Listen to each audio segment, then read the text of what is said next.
Hello Gemini, Sun, Moon, Rising, and Venus signs. Kamusta kayo? Sana ba'y nasa mabuti kayong kalagayan? Welcome back po sa Star Tarot.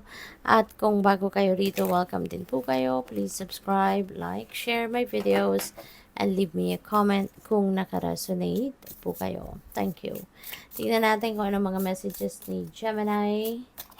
We have Raven. Ayan. So, uh, maaari, no, na marami kayong intuitive messages, intuitive nudges na maaaring nare-receive sa ngayon. Marami kayong nakikitang mga omens siguro, synchronicities, no, symbol, signs.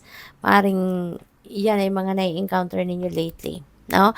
And that is guidance, no, from the divine. Kaya importante na ma-pick up ninyo ang mensaheng ito para sa inyo, okay?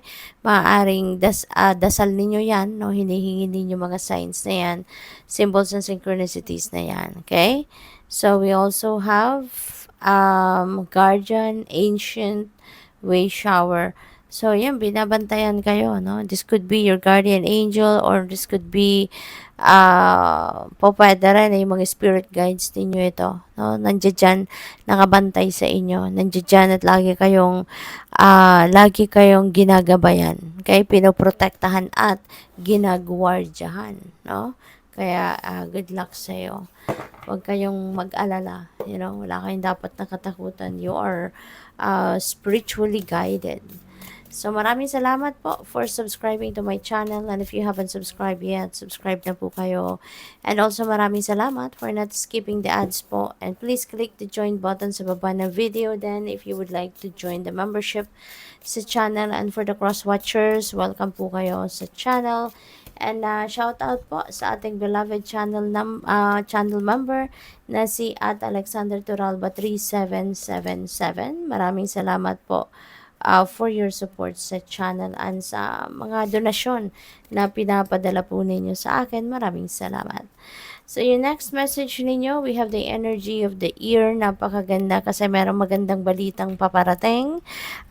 This could be news na matagal na ninyong hinihintay, updates, mga ganyan. Baka meron kayong mga hinihintay na resulta ng mga examinations, no? Board exams, bar exam, 'di ba? Pumasok na yung lumabas na yung resulta ng bar exams. Kaya maaring isa kayo, no, sa naghihintay ng mga magagandang balitang 'yan. At pwede rin na mayroon ditong mga good news regarding mga hinihintay ninyong resulta, physical examinations, 'di ba? Mga ganon, magandang resulta ng mga test, ng mga blood work, mga ganon. Or pwede rin na this is related to mga ninyo, travel documents. Baka meron kayong mga ina-applyan na mga papeles, no? Mga may hinihintay kayong travel documents at maaring mababalitaan ninyo ngayon na for release na yan or maaring natanggap nyo na, something like that. Pwede rin na yung magandang balita ito, baka may go signal na kayo, no, na ready na kayo for to start a new job, no, baka natanggap na kayo sa trabahong in-applyan ninyo or pwede rin, no, na yung balitang ito related doon sa ninyo, sa tawag dito, baka meron na kayong tawag, no, to work abroad, no, baka may tawag na kayo doon sa employer ninyo, kaya those are pwedeng mga good news, no, na matatanggap ninyo.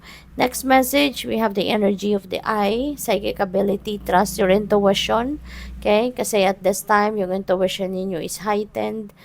Intuition ninyo is on point. Kaya, importante, no, na talaga makikinig kayo sa mga intuitive messages na pinapadala sa inyo because those are divine guidance, mga importanteng gabay para sa iyo sa ngayon, no, na makakatulong sa inyong sitwasyon. We have four-leaf clover. Great good fortune is on your side. Napakaswerte ninyo sa gayon. Mababalot kayo ng swerte sa kahit anumang area of life. Pwedeng ito ay related sa pera, sa trabaho, no? Sa career ninyo, sa business, or relationship, or kahit anumang bagay ay pwede kayong swertehin sa ngayon. Successful outcome to your problems, napakaganda rin, no? Magkakaroon ng magandang resulta na ang mga effort na ginagawa ninyo sa pag-solve ng inyong mga problema. We also have younger woman dealing sa relationship with a younger woman. Ayan. So, this could be anyone, no, sa buhay ninyo. Maaring anak ninyo to, pamangkin, katrabaho, diba? This could be anyone, no, si younger woman. Pwedeng kapatid ninyo din yan, yung ganon. You're going to be dealing with her, no, around this time. We have Vase, secret admirer. For some of you, baka si younger woman, yung inyong secret admirer, no? Pwede rin ganon ang ganap. We have beware of greed. Okay? Wag kayong wag kayong papadaig sa energy ng greed. Kasi mas maganda pa rin ang marunong mag-share, mas maganda pa rin yung nagbibigay ka din ng opportunity sa iba, and not taking everything, no?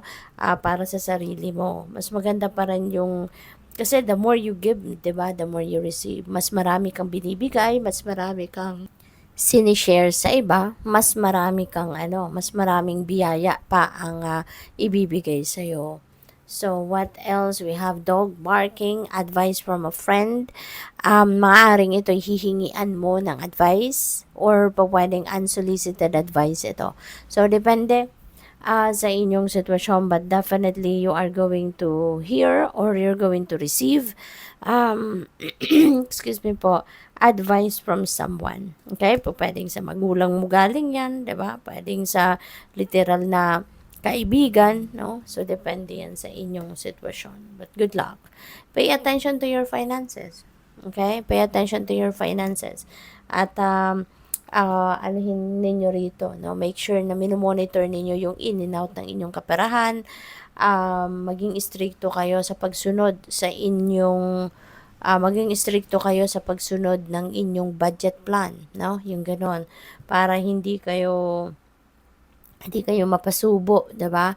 Before you know it, baka kung reckless kayo sa paggastos, baka, 'di ba, before you know it, ubos na pala yung savings mo. Okay? Kaya pay attention to your finances. Make sure na kayo lagi ninyong chine-check, nire-review yung budget plan ninyo para hindi kayo lalabas, no, beyond doon sa kung ano yung binudget ninyo. Okay? So, good luck. Thank you for watching Love and Light. Namaste.